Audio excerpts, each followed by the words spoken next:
Nuevamente, buenas tardes. Sean cordialmente bienvenidos a su clase de Historia de la Lengua correspondiente al día 18 de mayo, lunes 18 de mayo del año en curso. En la sesión pasada, al término de la sesión pasada, estuvimos comentando todo lo referente al origen de los artículos definidos en nuestra lengua española y también discutimos ciertas particularidades que conciernen al uso de dichos artículos en la Edad Media castellana, ¿sí? Específicamente me estoy refiriendo al uso masculino al uso femenino del artículo el.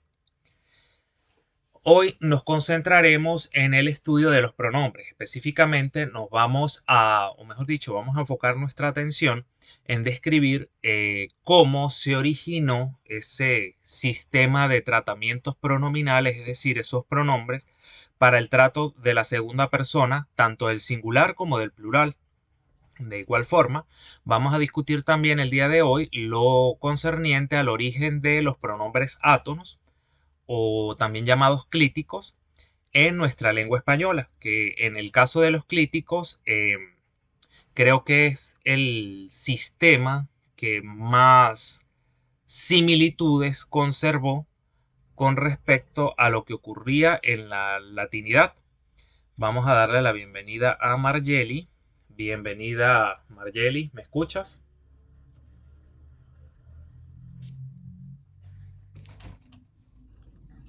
Profe, lo escucho como bajito. Bajito. ¿Las demás igual me escuchan bajito?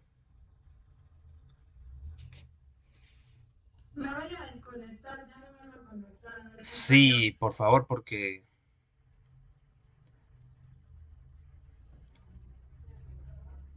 María y Ámbar me oyen bien, ¿sí? Vale, buenísimo. Demos un minutico entonces a que Jade vuelva. Jade, creo que es. No, perdón. Margeli vuelva a entrar. Y ahora sí me oyes. Sí, ahora sí, profe. Perfecto. Entonces vamos a arrancar con lo concerniente al sistema pronominal para el trato de la segunda persona del singular. Y vamos a comenzar. Ya déjenme activar acá el puntero.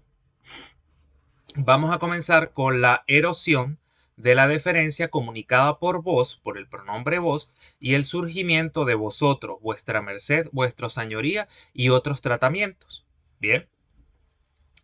Señoritas, ¿cuál era el uso del pronombre vos en la latinidad? ¿O qué uso se le daba a vos en la latinidad, en el latín, según ustedes?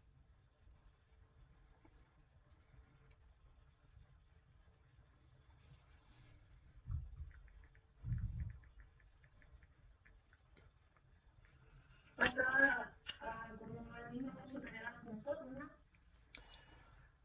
¿Consideras que entonces se empleaba para referirse a una segunda persona del singular o a una segunda persona del plural? Del singular. Ujú. Ok, mira, acá tenemos que hacer o tenemos que hacer una salvedad acá con respecto a eso. En la lengua latina, el pronombre vos se reservaba, o al menos su función gramatical general, se reservaba para el tratamiento de la segunda persona, efectivamente, pero de la segunda persona del plural. ¿Sí? Para el plural. Grábense eso. Bien. En el latín, el pronombre vos se reservaba para el trato de la segunda persona del plural. Pero ¿qué pasa, muchachas? En la lengua latina, el pronombre vos, además de emplearse para la segunda persona del plural, también tenía un uso bastante particularizado. ¿Cuál era ese uso? El pronombre vos también se utilizaba para referirse a una segunda persona del singular, pero cuando esa segunda persona era alguien que ocupaba una posición muy alta en la escala sociocultural. Es decir, por ejemplo, el emperador podía tratarse de vos, ¿bien? Pero esto se hacía utilizar el pronombre para la segunda persona del plural para tratar a una segunda persona del singular. Esto se hacía con el propósito de transmitir mayor cortesía, mayor deferencia hacia el trato de esa segunda persona singular.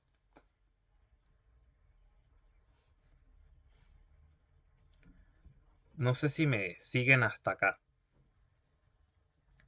Bien. Entonces, ¿qué pasó, muchachas? Ya en el paso del latín al romance castellano, bueno, en el paso del latín al latín hispánico y posteriormente al romance castellano y luego al castellano medieval, el pronombre vos se fue erosionando. ¿Erosionando en qué sentido? Que, vuelvo y repito, en el latín se empleaba para el trato de la segunda persona del plural y de vez en cuando para el trato de una segunda persona del singular, pero para transmitir mayor cortesía, mayor respeto. Pero cuando yo les hable de deferencia, deferencia es distancia social. Es decir, por ejemplo, si ustedes hablan con el Papa, por ejemplo, allá hay bastante distancia social entre los interlocutores. Entonces, por lo general, ustedes van a emplear formas respetuosas y un léxico apropiado para referirse al Papa. Entonces, quiere decir que allí hay mayor deferencia. Deferencia es eso, distancia social. Entonces, volviendo al tema que nos concierne. ¿Qué pasó? Ese uso exclusivo del pronombre vos para referirse a una segunda persona del plural y de vez en cuando para una segunda persona del singular como marca de mayor deferencia, esa costumbre se fue perdiendo ya en los primeros tiempos del romance castellano y en el castellano medieval. ¿Por qué se fue perdiendo? Porque llegó un momento en la Edad Media que el pronombre vos ya no se empleaba como forma respetuosa, como se hacía en el latín, que se trataba de vos solo al emperador. No, sino que ya todo el mundo se trataba de vos. Bien, a esto me refiero con erosión de la deferencia comunicada por vos, es decir, esa distancia social que se marcaba a través de vos se fue desgastando progresivamente, al extremo que ya en la Edad Media castellana todo el mundo se trataba de vos. No había diferencia. ¿Sí? Pero esto generó un problema. Voy a dejarlas que copien y les digo, creo que algunas están copiando y les comento.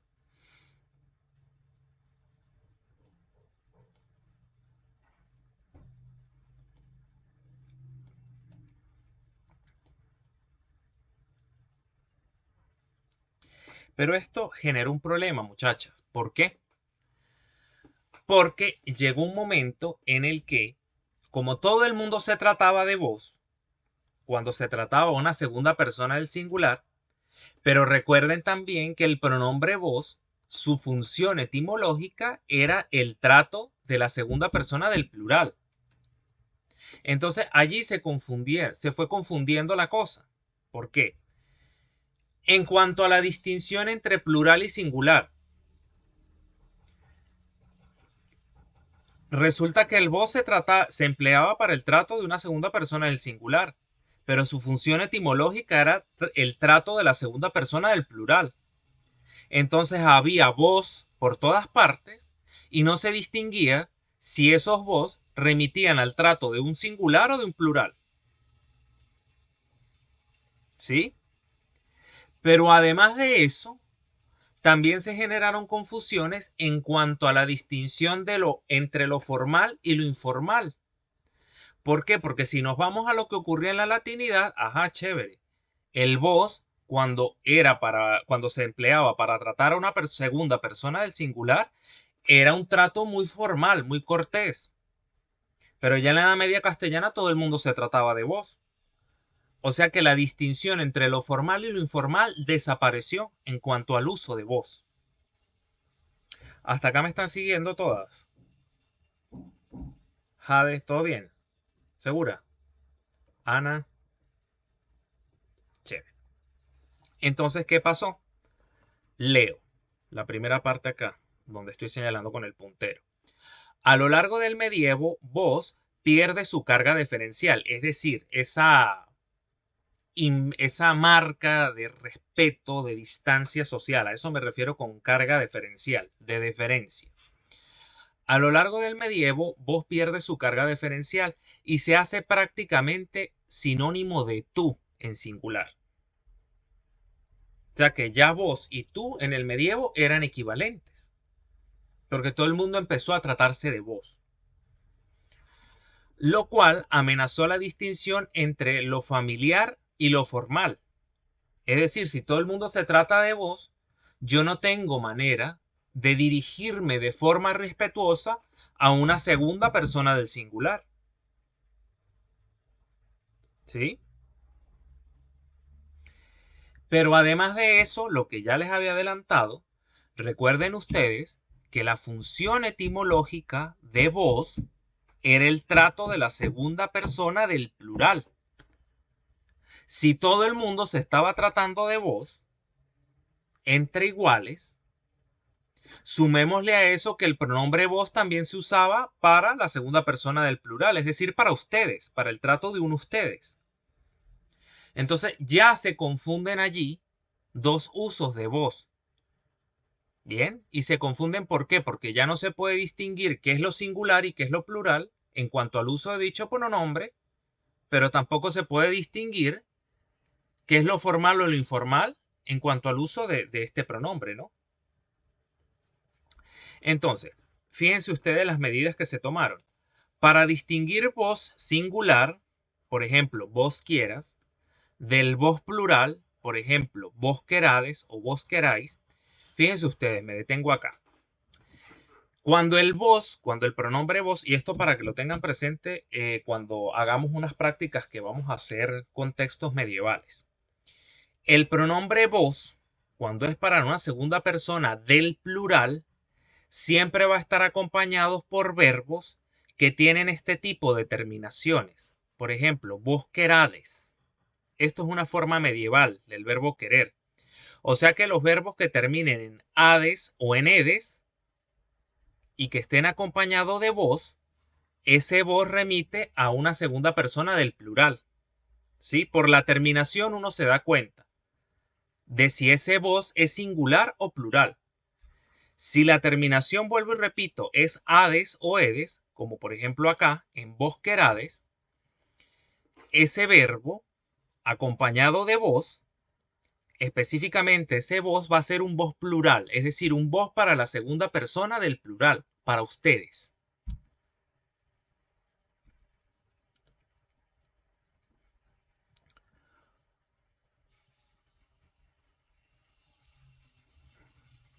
O también el vos cuando es plural, es decir, el vos cuando se está empleando para el trato de la segunda persona del plural, ese vos puede estar acompañado por los llamados verbos diptongados. Por ejemplo, queráis, coméis. ¿Sí? Este tipo de terminaciones que tienen diptongos al final. ¿Vale? Entonces, si terminan en ades o edes, o si es un verbo diptongado, son el vos que acompaña dichos verbos es un vos plural.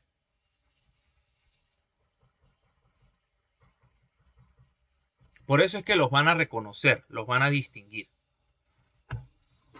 De todas formas, esto yo se los voy a recordar cuando estemos practicando con los textos medievales. Porque vamos a leer textos medievales, a la usanza medieval. Ustedes ya saben cómo se pronuncian esas consonantes de la Edad Media. Vamos a ver cómo son desde el punto de vista sintáctico para poderlos analizar al final. Bien, entonces, comienzo de nuevo. Para distinguir el vos singular del vos plural, se adoptó la estrategia de añadir otros a vos para producir una forma claramente plural. Ahí se originó entonces vosotros, como alternante o como equivalente de ustedes. O sea que si yo les digo vosotras, es como que si les estuviera diciendo ustedes. Lo que pasa es que ese vosotros para nosotros los americanos es medio extraño porque no lo usamos. ¿Sí? Nosotros decimos ustedes y ya, para la segunda persona del plural. Bien.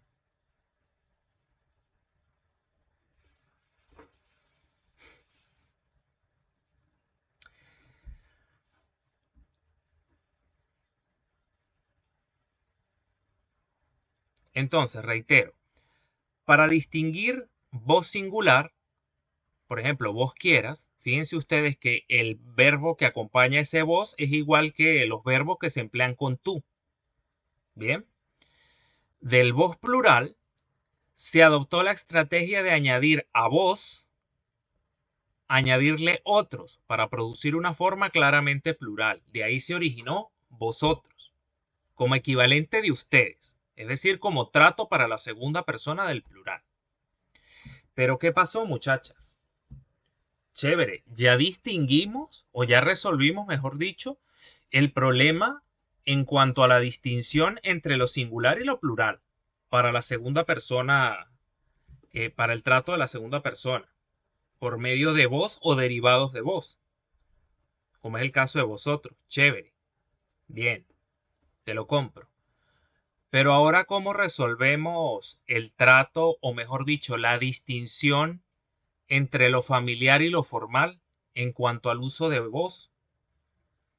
Porque ya en el medievo castellano, en el medievo castellano todo el mundo se trataba de vos para la segunda persona del singular. Entonces, si todos nos tratamos de la misma forma, no hay manera de ser más o menos cortés en cuanto al uso de dicho pronombre. Entonces, fíjense ustedes. Ay, qué fino. Mira, tu perrito está viendo historia de la lengua, Margeli. Qué éxito. Saludos. Mira, para resolver, entonces fíjense ustedes. Leo. Para resolver la distinción entre los estilos familiar y formal, se abandona el uso de voz formal dirigido a una segunda persona singular, porque claro, ya todo el mundo se trataba de voz. Evidentemente ya ese uso formal de voz se había abandonado. Se abandona ese uso formal de voz dirigido a una segunda persona singular en favor de una serie de nuevos tratamientos. Tal es el caso de, por ejemplo, Nuestra Señoría, cuando se referían al rey. Bien. O el caso también de Vuestra Merced. Ustedes recordarán que cuando hablábamos de los caminos o tipos de cambio lingüístico, el tercer tipo de cambio implicaba la invención de una forma de lengua que no existía para satisfacer ciertas necesidades expresivas de los usuarios. Y el ejemplo que les di fue el origen de Vuestra Merced. Bien, se creó un pronombre, una forma de tratamiento pronominal nueva, inexistente, para poder indicar formalidad, deferencia, mayor respeto a la hora de tratar a una segunda persona del singular. Entonces fíjense que estos tratamientos, por ejemplo, Nuestra Señoría y Vuestra Merced, son muy interesantes. Bien, ¿por qué son interesantes?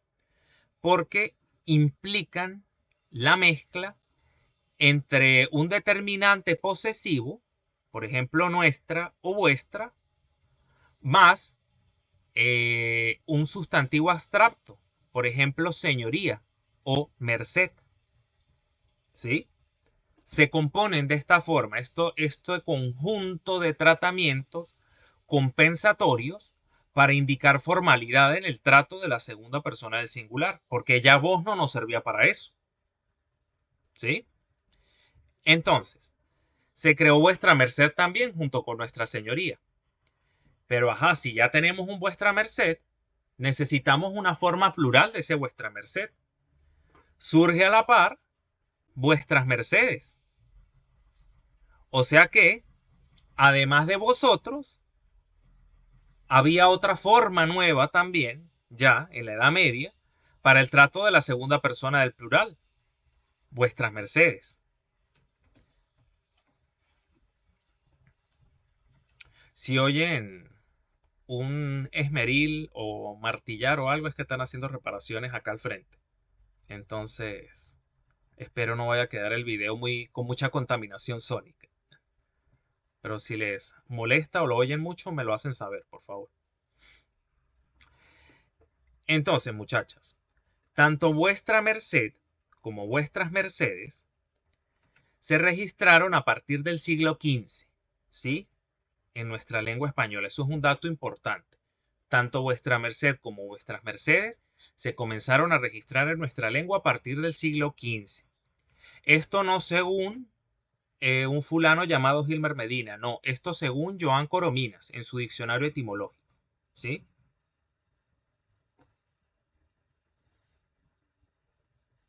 Es más, Corominas tiene allí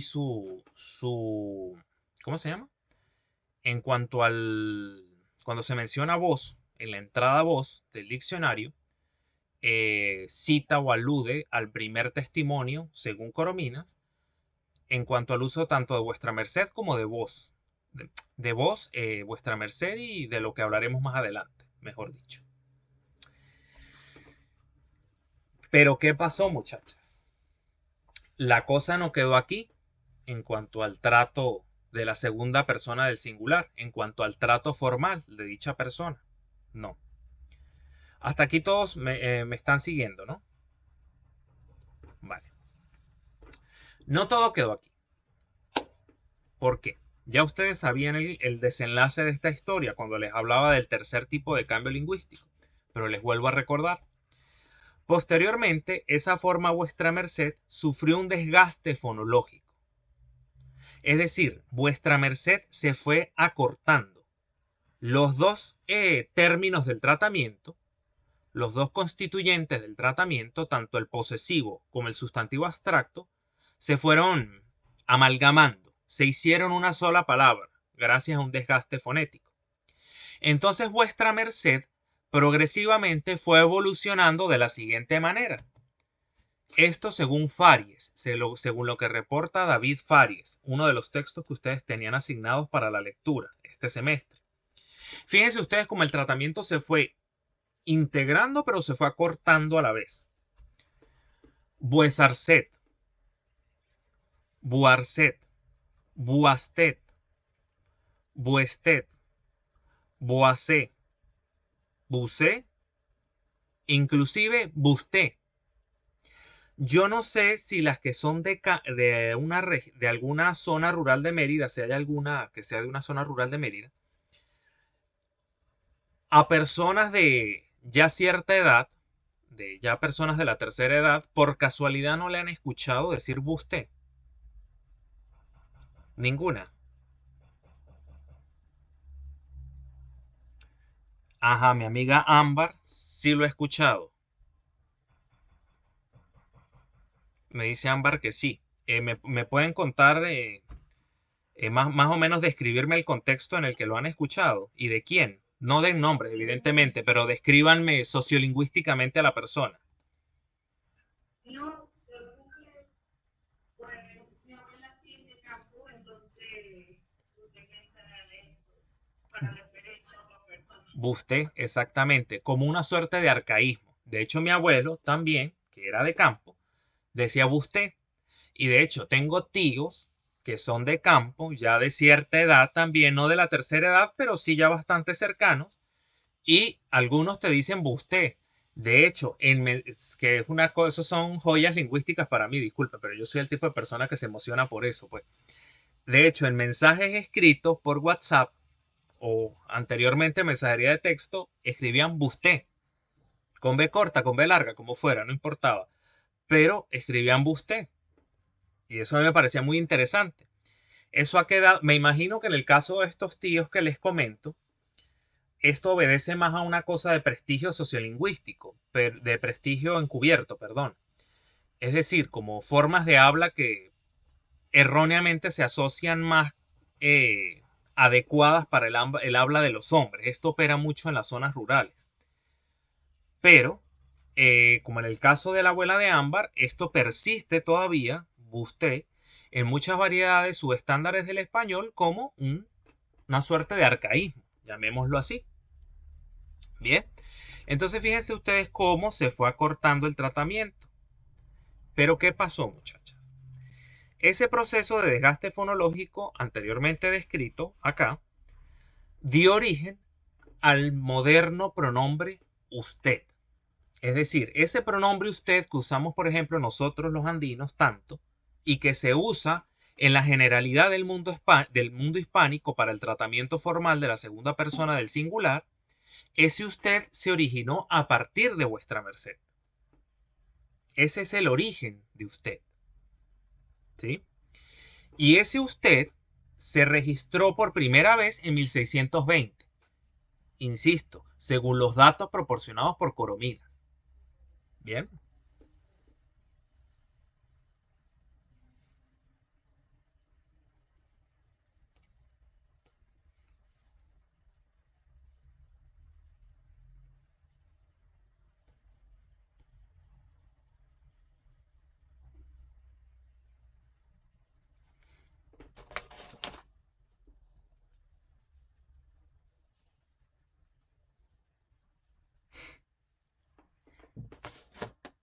Hasta aquí me siguen todas. Este cuento es muy interesante, el de los pronombres, porque claro, vas viendo cómo, y particularmente con lo que ocurrió con vuestra merced, o sea, vas viendo cómo la lengua se va ajustando a las necesidades expresivas de sus usuarios. ¿Sí? O sea que eso de que esta es otra prueba entonces de que las lenguas no son un bloque monolítico en el tiempo. Cambian en función de sus necesidades, de las necesidades de sus usuarios, en función del contexto sociocultural que las rodea, en fin. Entonces eso es lo interesante del estudio de las lenguas. Bien, ahora, nosotros vimos cómo se originó vosotros, ¿verdad? Es decir, el pronombre para tratar la segunda de plural, al igual que vuestras mercedes. Pero resulta que ahora tenemos que ver el origen de nosotros. Bien, es decir, el tratamiento pronominal para la primera persona del plural. Bien, entonces, el plural nos, esa forma plural, persistió como forma nominativa hasta el siglo XIV, cuando se combinó con otros. Bien, y de esa combinación surgió nosotros, tan sencillo como eso. Y ese origen de nosotros, del pronombre nosotros, se dio por analogía con lo que había ocurrido con vosotros. Fíjense ustedes cómo todo, o sea, va evidenciando la lengua progresivamente una adaptación a las necesidades de sus usuarios.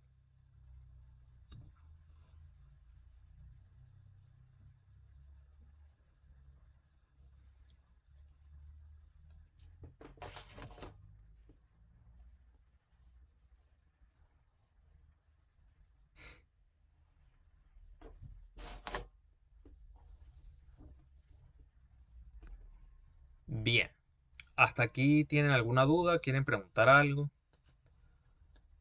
¿Todo bien? Vale.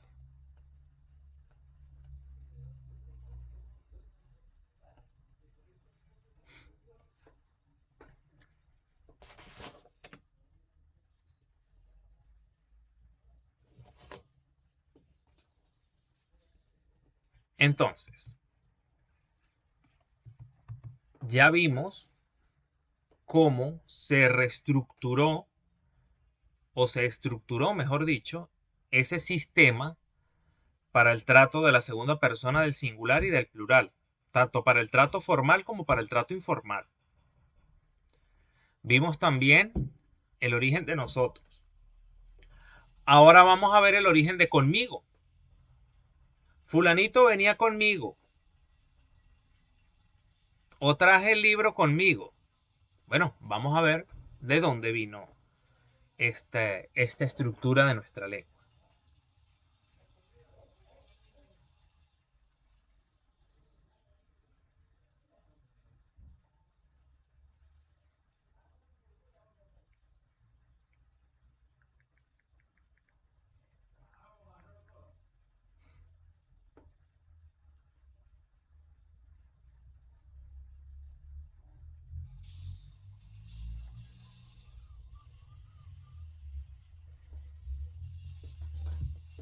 Bien, este pronombre de primera persona, evidentemente, conmigo,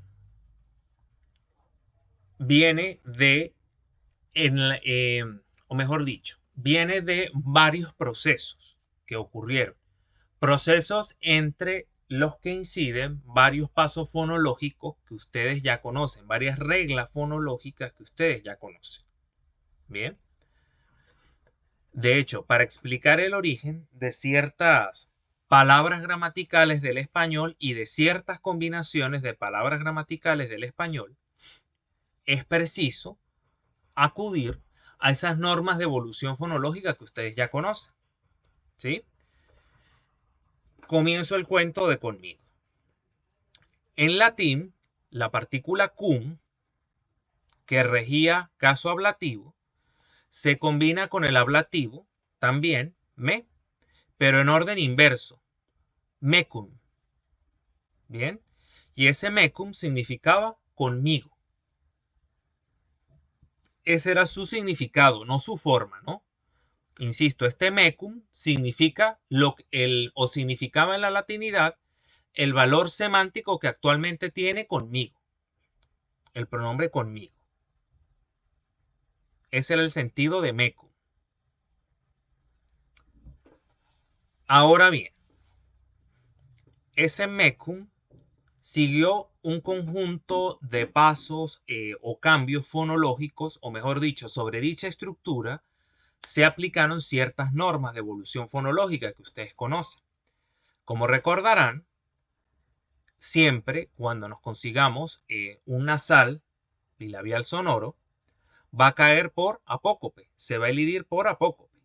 Entonces aquí ocurrió un apócope del nasal bilabial sonoro. ¿Qué pasó? Además, la vocal final, la vocal cerrada posterior, en posición final, valga la redundancia, evolucionó al semicerrado posterior. Eso ustedes ya lo saben, ¿verdad? Pero además de esto, ¿qué ocurrió? El segmento oclusivo velar sordo, entre vocales, fíjense ustedes que acá está entre vocales, se sonorizó. Y se sonorizó por efecto de la llamada lenición céltica, que ustedes la conocen. Por lo que de mecum se pasó a mego. Así, mego.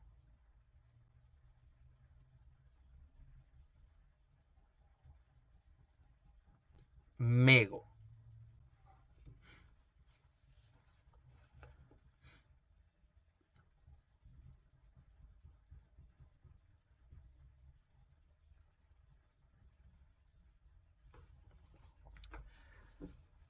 Continuó el proceso después. ¿Por qué?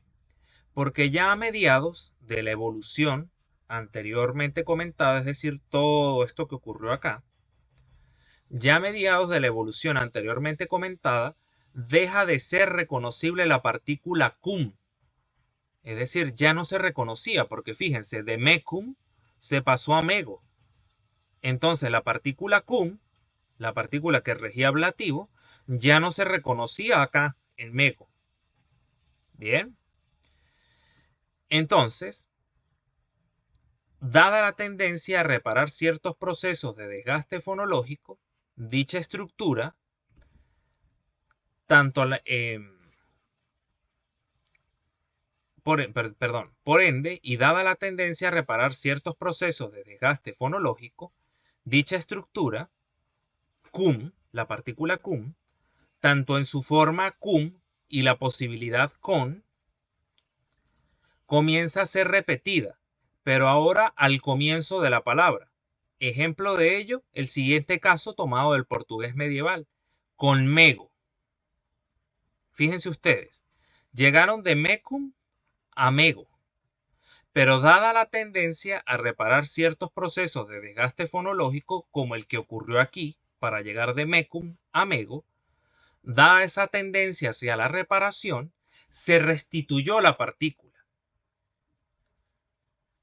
Partícula que ya tenía dos posibilidades. en la lengua hablada, cum, con u, aquí está transcrita, o con o. Pero ¿qué pasa? Se restituyó esa partícula en orden inverso. Es decir, al comienzo de la palabra. Fíjense ustedes que en la forma inicial, cum estaba al final.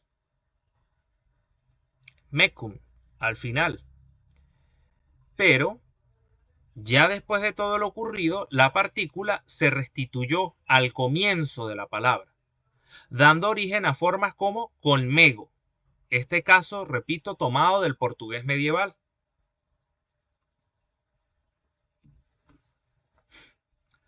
Ahora bien, desde las primeras documentaciones castellanas, es decir, de los primeros textos escritos en lengua castellana, la partícula me en conmego, por analogía con el pronombre mi, determinó el hecho de que de conmego se pasara a conmigo, ¿sí? Porque se empezó a confundir o a hacer una analogía entre me y el pronombre mi. Y esto dio origen a conmigo, de conmego a conmigo.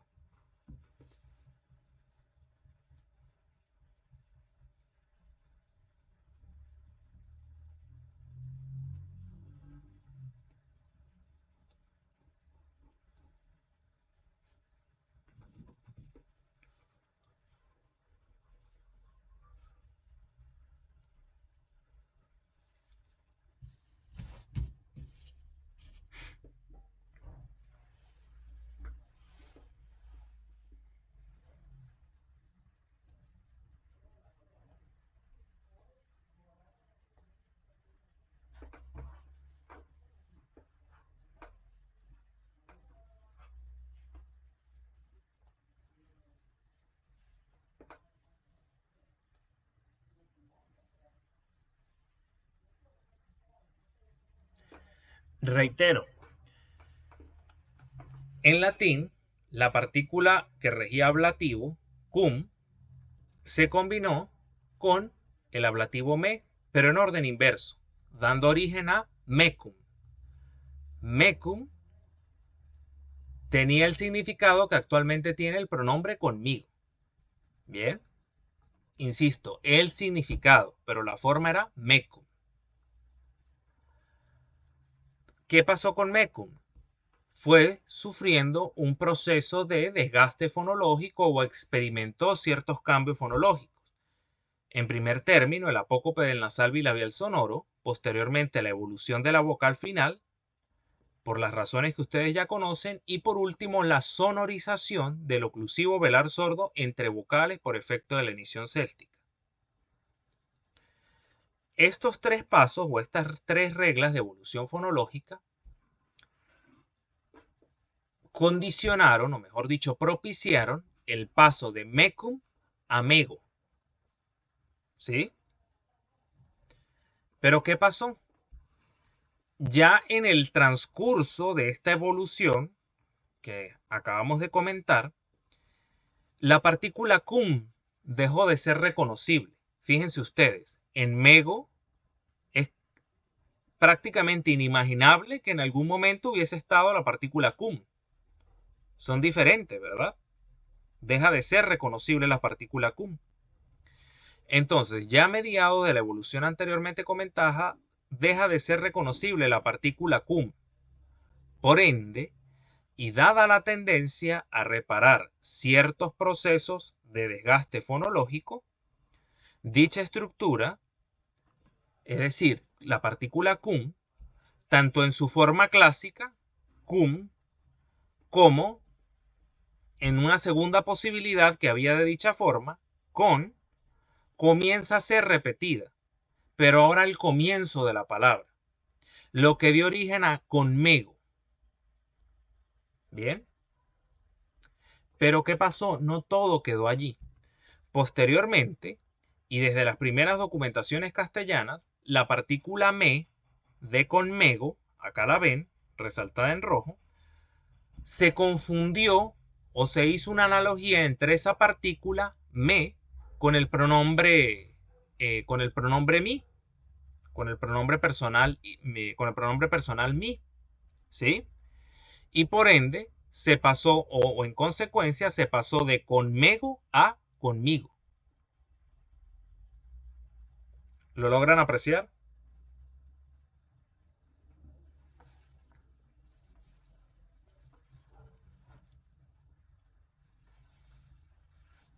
¿Quieren preguntar algo? ¿Tienen alguna duda?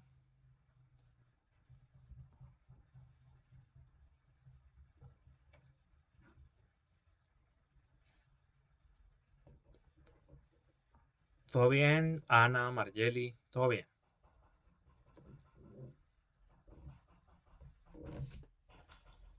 Vale.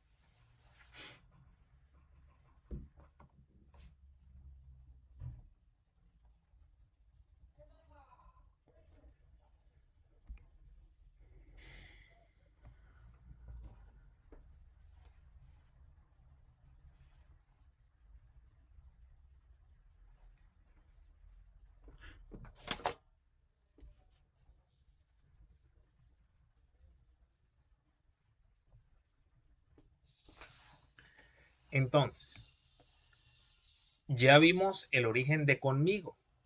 Ahora, quiero que nos concentremos en el origen de los pronombres átonos de nuestra lengua española.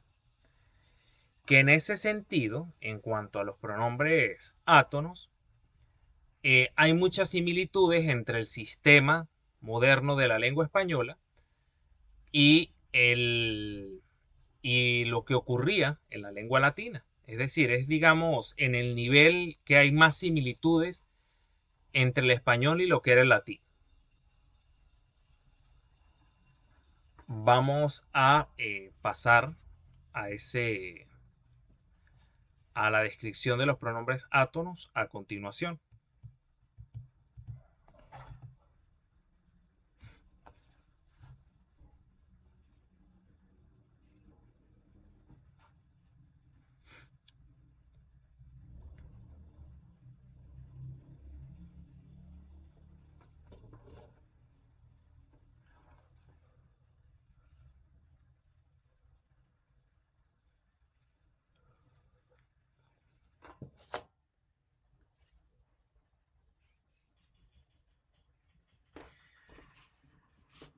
Les digo acá, origen de los pronombres personales átonos o clíticos.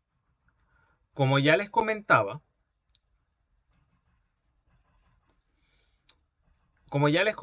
en el paso del latín al castellano medieval se retiene en grado mucho mayor la categoría del caso en relación con los pronombres átonos, aunque se debe puntualizar que los paradigmas sufren modificaciones importantes. Es decir, en cuanto al uso de los pronombres átonos modernos de la lengua española, estos pronombres conservan la función que tenían en la latinidad.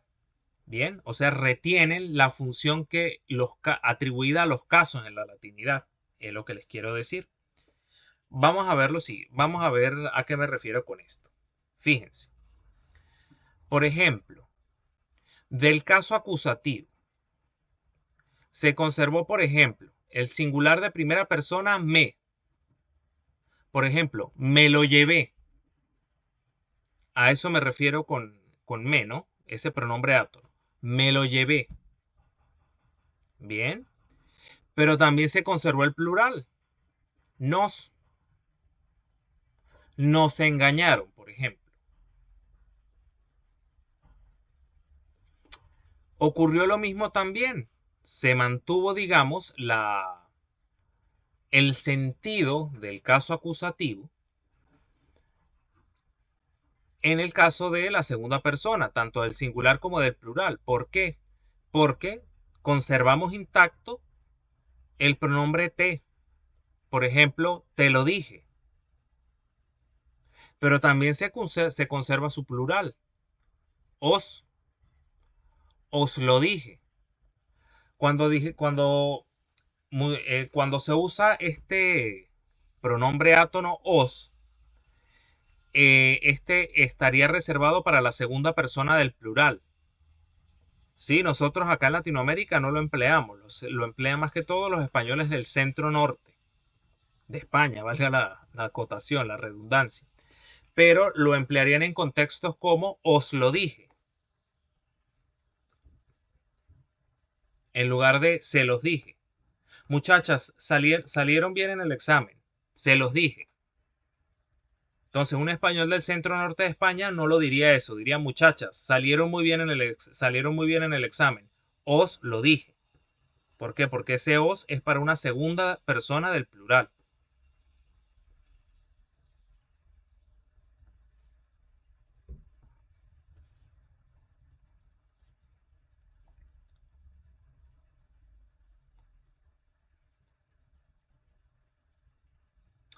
Pero también ese sentido intrínseco del caso acusativo o esa función intrínseca al caso acusativo también se conservó en el caso de la tercera persona, tanto en el singular como plural. Por ejemplo, de illum evolucionó lo, el famoso pronombre de objeto directo en la actualidad. Por ejemplo, lo gané o lo llevé. Y no solo del objeto directo masculino, sino del femenino también, que viene del acusativo ilan.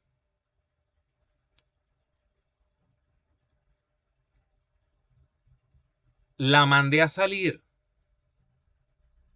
¿sí? Pero no simplemente se mantuvo las formas de tercera persona singular, sino también las de plural, que vienen de hilos e hilas, los y las. Por ejemplo, los llevé, las embarqué, ¿sí? No sé si los reconocen, si están reconociendo los pronombres a partir de los ejemplos que les doy, ¿sí? María, ¿todo bien? Ámbar, bien.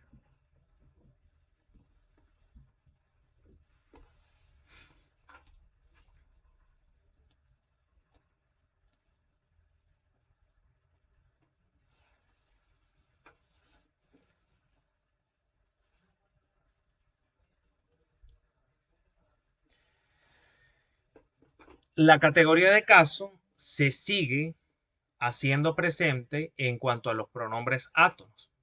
Fíjense ustedes que específicamente el caso dativo, en el que se evidencia la función sintáctica del objeto indirecto, los pronombres personales asociados a dicho objeto, a dicha función sintáctica, son le y les, ¿sí?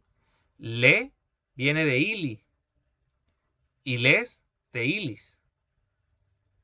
Y tanto le, por ejemplo, cuando lo usamos en le dije a Ana que no llegara tarde. Ana viene siendo el objeto indirecto allí, ¿verdad? Le. O les dije muchachas que no llegaran tarde. El objeto indirecto allí sería ustedes, las muchachas. Entonces fíjense cómo tanto le como les conservan ese sentido que tenía el caso dativo latino, atinente al objeto indirecto.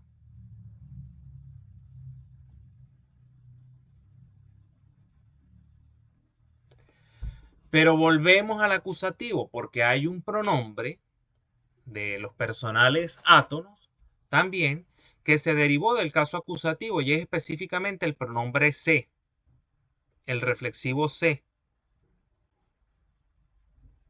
Por ejemplo, las muchachas se fueron, las estudiantes se cansaron, las estudiantes se fastidiaron de tanto ir a Gilmer. Bueno, allí vemos el uso de ese se, de ese pronombre se, de ese reflexivo se, con una función similar o semejante o con un sentido semejante al evidenciado en el caso acusativo latino.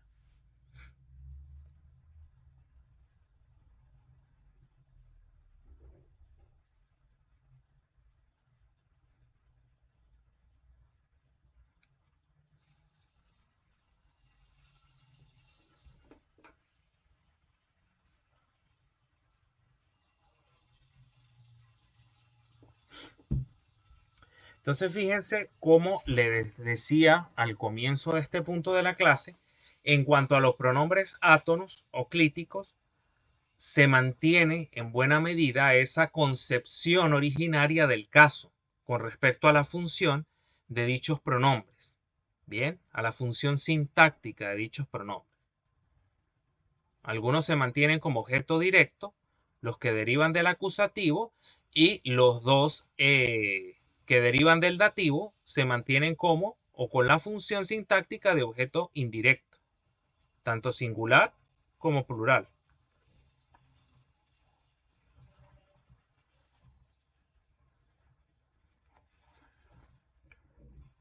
Hasta acá todo claro. Bien.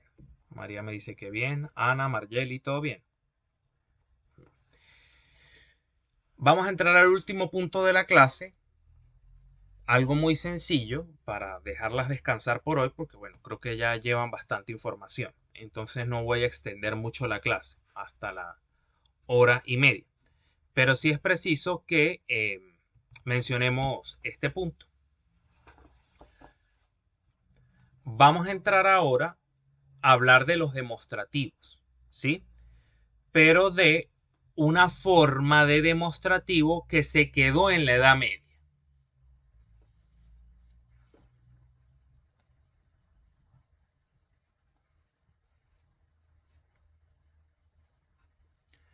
¿Cuáles son los demostrativos en el español moderno? ¿Cuáles son los demostrativos? Tanto en su función adjetiva como pronombres. ¿Cuáles son los demostrativos? ¿Mm?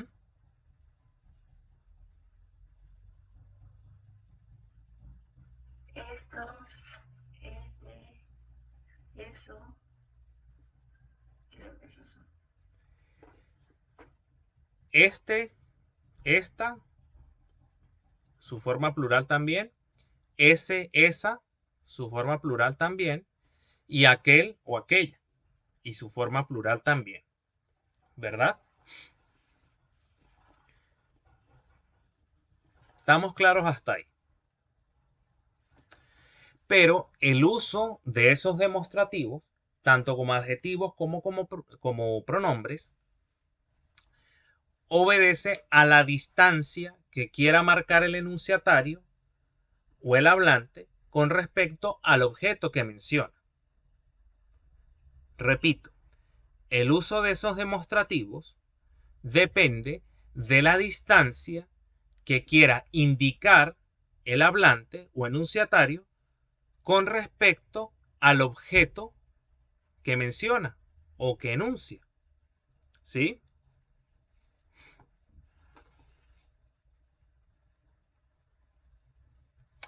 ¿Y por qué eso de la distancia es tan importante en el contexto de los demostrativos? ¿Por qué? Fíjense ustedes, cuando empleamos el demostrativo esta, estos, estas, ese demostrativo, en sus distintas formas, singular, plural, masculino, femenino, remite a la primera distancia, ¿sí? Primera distancia. ¿Por qué primera distancia? Porque es lo más cercano al enunciatario, ¿sí? Repito, y sus distintas formas, masculina, femenina, singular y plural, remite a la primera distancia. Primera distancia. ¿Por qué? Porque por medio de se hace referencia a lo que está más cercano o más inmediato al enunciatario. Si yo les digo, este teléfono es porque está cerca de mí, en primera distancia, ¿sí? Está cerca de mí.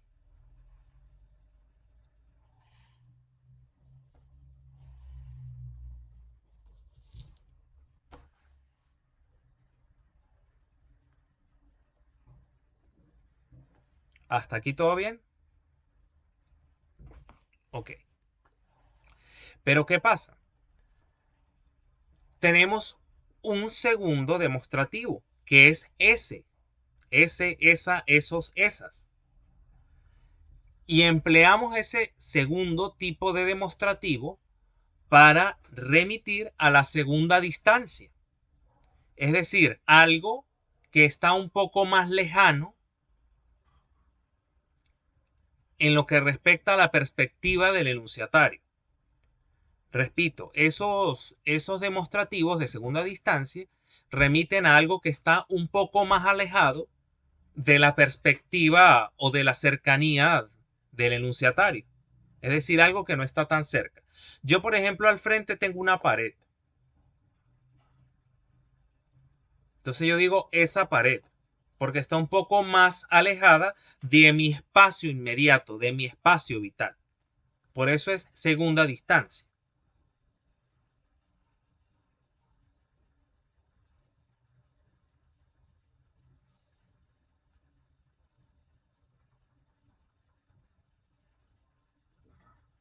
¿Sí? Pero ¿qué pasa?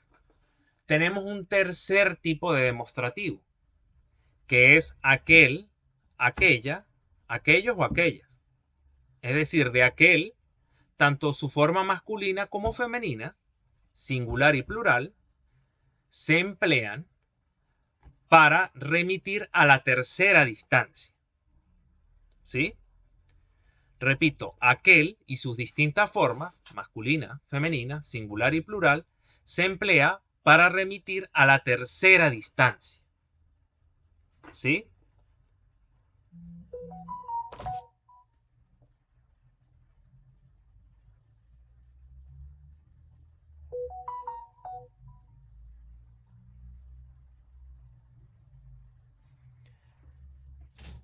¿Y a qué hace referencia esa famosa tercera distancia?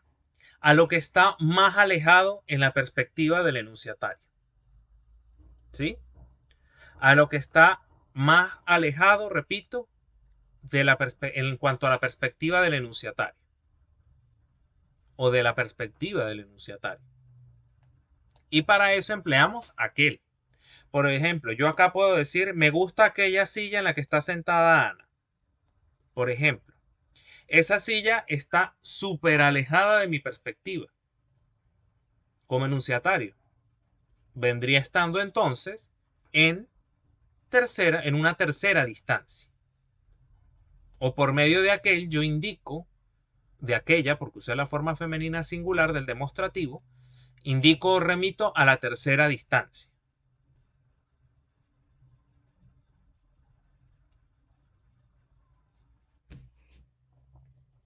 Estas son nociones básicas de gramática. ¿Sí?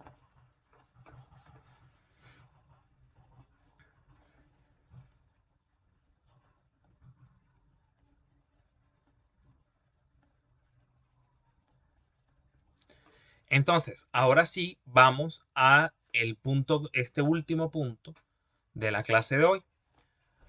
Origen de los demostrativos medievales aqueste y aquese. Origen de los demostrativos medievales aqueste y aquese.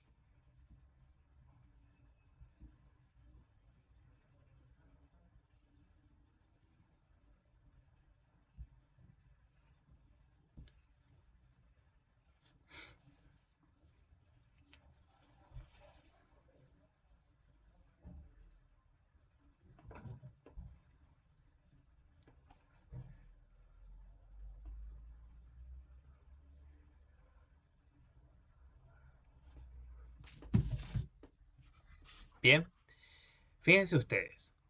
En el castellano medieval y también en la lengua moderna, el pronombre aquel indica tercera distancia. Ya lo sabemos, ¿verdad? Y ya sabemos a qué hace referencia eso de la tercera distancia. Ese pronombre aquel, proviene de ecum. ¿Sí? Ecum. Que en la latinidad significaba algo así como he aquí.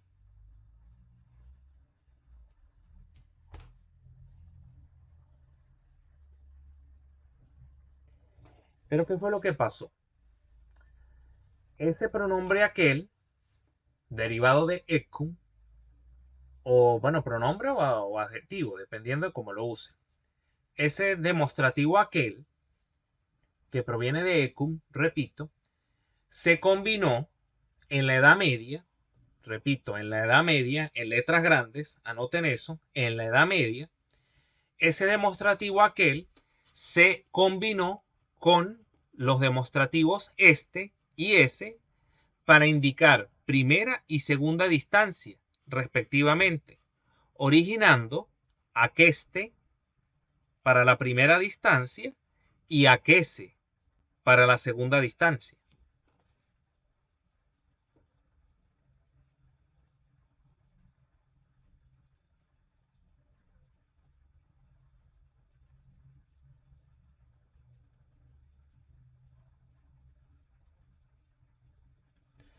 Repito, aquel proveniente de ecum en la Edad Media castellana se combinó con los demostrativos este y ese para indicar la primera y la segunda distancia, originando aqueste y aquese.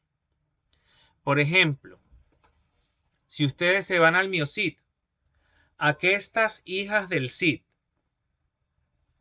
aquestas hijas del Cid, sería algo así como decir en la actualidad estas hijas del Cid, es decir, porque las tiene cerca el enunciatario.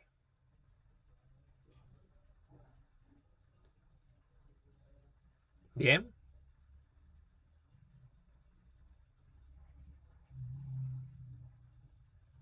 Pero se puede conseguir también aquese sirviente del Cid, que en la actualidad sería algo así como decir ese sirviente del Cid, que está un poco más alejado de la perspectiva del enunciatario, en segunda distancia.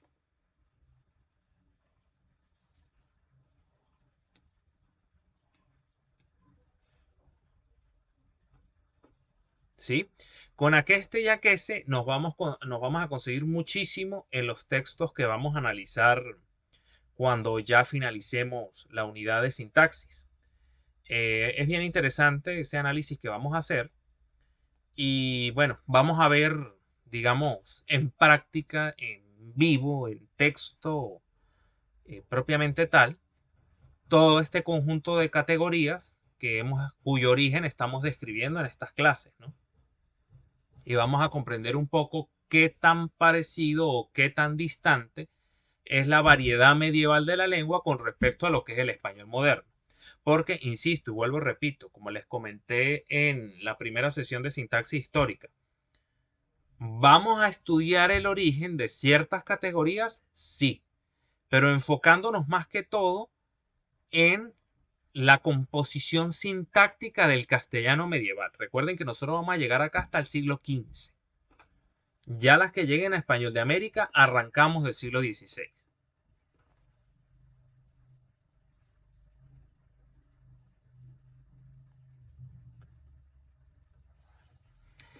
Bueno, señoritas, ¿quieren comentar algo? ¿Tienen algo por decir?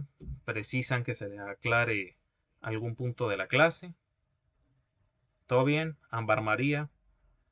Bien. Profe, y solamente se traduce así, o sea, pasa a ser este o ese y no aquel. Sí, porque en el caso de aquel, desde los primeros tiempos de la lengua castellana, del romance castellano, aquel sí quedó reservado para la tercera persona, desde los orígenes, perdón, tercera persona no, tercera distancia, desde los orígenes de nuestra lengua hasta nuestros días, ¿sí? Pero en el caso de aqueste, sí es equivalente a este, ¿bien? Y aquese, pues equivalente a ese, segunda distancia.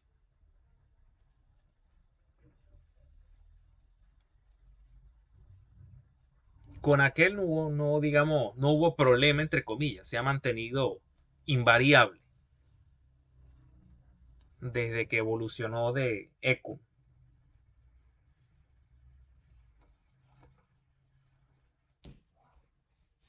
Margeli, ¿todo bien? Bien. Bueno, señorita, entonces voy a detener el video